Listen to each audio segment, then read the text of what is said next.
السلام علیکم ورحمۃ اللہ وبرکاتہ۔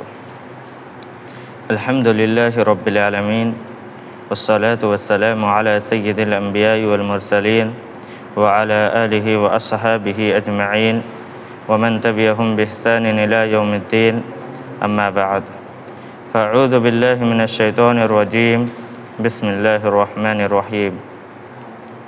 یوم نقول لجہنم هل امتلأت وتقول هل من مزید وأزلفت الجنة للمتقين غير بعيد هذا ما توعدون لكل أواب حفيظ من خشي الرحمن بالغيب وجاء بقلب منيب ادخلوها بسلام ذلك يوم الخلود لهم ما يشاءون فيها ولدينا مزيد۔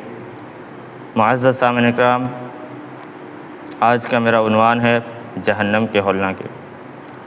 معزز سامعین اکرام، اللہ تبارک و تعالی نے قرآن مجید میں بعض مضامین کو کثرت کے ساتھ ذکر کیا، انہی میں سے کثرت کے ساتھ ذکر کیے جانے والا ایک اہم مضمون جہنم ہے۔ جہنم سراپا تکلیف ہے، جہنم سراپا دکھ سے بھری ہوئی چیز ہے، اور جہنم کا خطرہ دنیا کے ساری خطروں سے سب سے بڑا خطرہ ہے۔ جہنم وہ چیز ہے جو منافقوں کا، مشرکوں کا، ظالموں کا ٹھکانہ ہے، اور جہنم آگ سے بھرا ہوا مکان ہے۔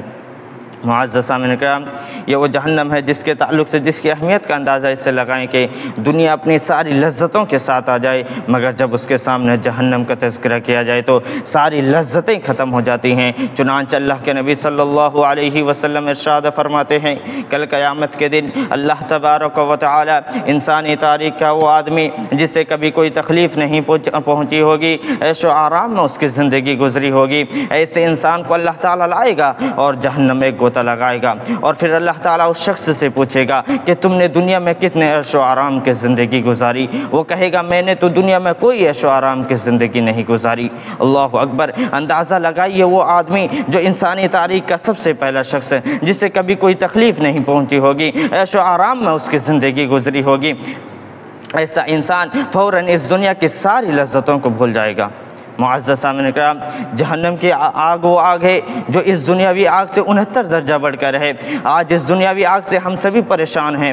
معزز سامعین اکرام، جہنم کی آگ وہ آگ ہے، اللہ تعالیٰ نے اس کا تذکرہ قرآن مجید میں بار بار کیا۔ جہنم کے آگ وہ آگ ہے جس کو صحابہ اکرام رضوان اللہ علیہم اجمعین یاد کر کے رویا کرتے تھے۔ اللہ اکبر! یہ وہ جہنم ہے جہنم ہے جس کے بارے میں اللہ کے نبی صلی اللہ علیہ وسلم نے ارشاد فرمایا، لو تعلمون ما اعلم، کہ اگر تم حقیقی معنی میں جان لو گے جس طرح میں جانتا ہوں نبی ہونے کی حیثیت سے، لضحکتم قلیلا ولبکیتم کثیرا، تو تم بھی بہت کم ہنسو گے اور زیادہ رو گے۔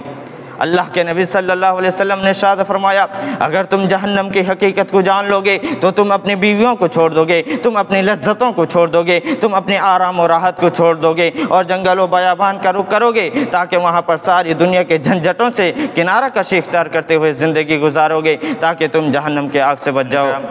جہنم کی آگ تو وہ آگ ہے، مسند احمد کی روایت ہے، پیارے نبی صلی اللہ علیہ وسلم حضرت جبرائیل علیہ السلام سے پوچھتے ہیں، اے جبرائیل کیا بات ہے؟ میکائیل کو کبھی میں نے مسکراتے ہوئے نہیں دیکھا ہے، کیا بات ہے؟ حضرت جبرائیل علیہ السلام کیا جواب دیتے ہیں، سنیے۔ جبرائیل علیہ السلام نے کہا، اللہ تعالیٰ نے جب سے اس جہنم کو بنایا ہے، پیدا کیا ہے، تب سے میکائیل کے چہرے پہ مسکراہٹ نہیں ہے، میکائیل ہنسنا بھول گئے ہیں جہنم کو یاد کر کے۔ اللہ اکبر! جہنم ہے ہی ایسی چیز۔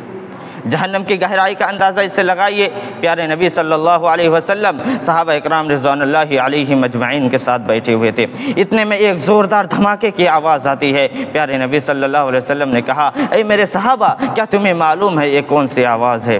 تو صحابہ اکرام رضوان اللہ علیہم اجمعین کہتے ہیں، اللہ و رسولہ اعلم، اللہ اور اس کے رسول بہتر جانتے ہیں۔ تو پیارے نبی صلی اللہ علیہ وسلم نے ارشاد فرمایا کہ یہ وہ آواز ہے جسے اللہ تعالیٰ نے 70 سال پہلے جہنم میں ایک پتھر ڈالا تھا، جو آج 70 سال کے بعد اپنے تہہ کو پہنچ رہی ہے۔ اللہ اکبر! اندازہ لگائیے جہنم کی گہرائی کیا ہے۔ جہنم کی آگ تو وہ آگ ہے کہ جہنم خود اپنے آپ سے پناہ مانگتی ہے، جہنم اپنے سانس کو باہر چھوڑتی ہے، جس کی وجہ سے موسم گرم آتا ہے، اور اس حقیر سے گرمی کو ہم برداشت نہیں کر سکتے۔ اللہ اکبر!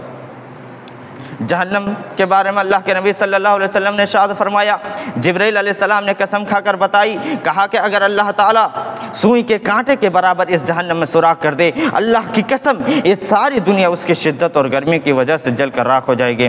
آخر میں اللہ تعالیٰ سے دعا ہے کہ اللہ تعالیٰ مجھے اور آپ لوگوں کو جہنم کے عذاب سے بچائے، آمین۔ وآخر دعوانا الحمد للہ رب العالمین، والسلام علیکم ورحمۃ اللہ وبرکاتہ۔